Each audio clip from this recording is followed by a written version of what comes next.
Hey guys, so today we're going to be making Mexican hot chocolate pudding, but we're going to be using chia seeds instead, and it's this really great thing. What you want to do is go to your local health food store and get a package of chia seeds. I think Costco has them as well, and what happens is you let these seeds absorb any kind of liquid, so kind of like coconut water, milk, or soy milk, and it absorbs 8 times its weight in water, and it forms up into these kind of tapioca pearls. And if you want, you can blend it or not. I like blending it because it has a nicer consistency. So if you guys are interested in learning how to make Mexican hot chocolate pudding, just keep on watching.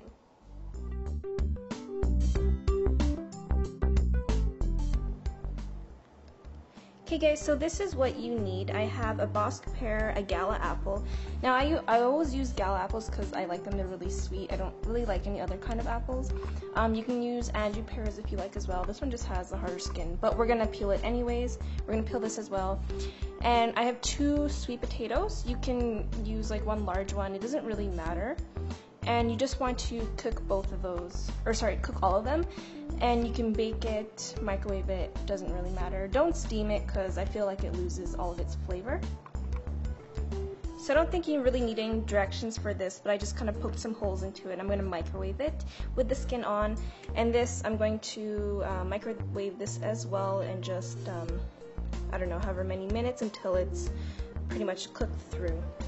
So what I have here is chia seed, and this is going to be the base for the kind of the chocolate pudding that I'm making. And it's really cool, it's healthy, and what you do is soak it in milk or water, or I don't know, like soy milk, almond milk, coconut water, whatever you want. So I'm just going to add the chia seeds to a bowl,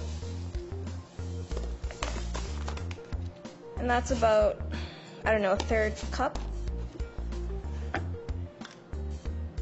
And I'm adding skim milk to this. I usually add about that much.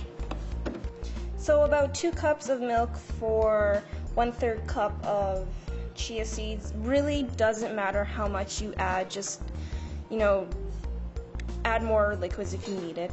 And what you want to do is just mix this around and set it aside. You can put it in the fridge, and I don't know, for about like 10 minutes, come back to it and mix it again, and it should be a little bit more thicker. So the chia's been kind of sitting for a little bit, and you can see that it clumps up.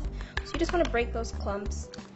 Okay, so I added the pears, apples, and the sweet potato into my blender, and now I'm just going to blend it.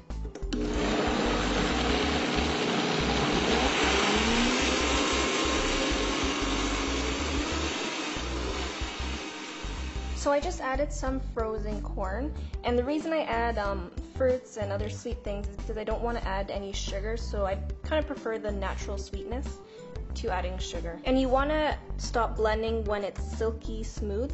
If you don't really have a blender that can liquefy things, maybe don't use the corn, because you want to pulverize the outer skin to make sure it's really, really smooth, because you don't want any chunks in this. Alright guys, you got a couple options here on how you can flavor this. When I used to make it, I used to just use cocoa powder and some stevia, just to make it a little bit sweeter. But then I fell in love with this Mexican hot chocolate. I'm not going to use this as a flavoring because I'd rather just keep this for my drinks. So what you can do is use cocoa powder, a little bit of cayenne pepper, cinnamon, and stevia if you want. If you don't have stevia, you can use agave or just sugar.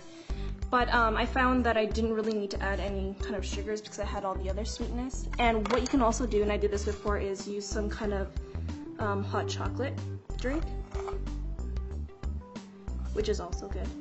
Okay, so once you're satisfied on the consistency of the chia, just add it to your mixture and blend this before you add in any of the flavorings.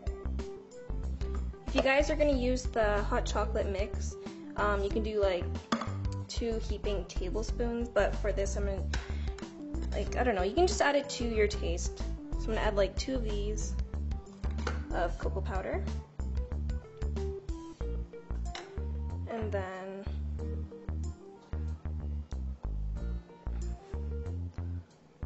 that much of cinnamon, maybe like a teaspoon or two teaspoons. And this is cayenne pepper. Now you can add however much you like. If you can't handle hot things, don't add too much. And we're just gonna blend this. So the consistency should look like this. And it's pretty thick. And what you wanna do is just let it sit in the refrigerator before you serve it. I didn't add any sweetener, but if you want, just honestly just add some agave or liquid syrup or whatever. I don't really like things that are sweet, so yeah. Stevia is a really good option. I drink so much coffee, and if I did use sugar, I'd probably be packing on the pounds. But yeah, stevia is awesome. It's like this sweet leaf, and it's just, go buy it. It's awesome. And this is what the final dish looks like. You can layer it with some blueberries and then top it with whipped cream, or this is actually Greek yogurt and I just put a little bit of stevia in it. And you can put some coconuts on top, and I put a little bit of cayenne pepper and a mint leaf. And yeah, it's a really super simple, healthy dessert. Okay, taste tester. How is the final dish?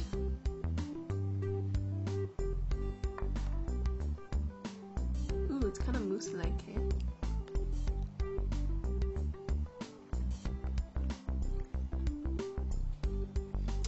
Very good. Excellent.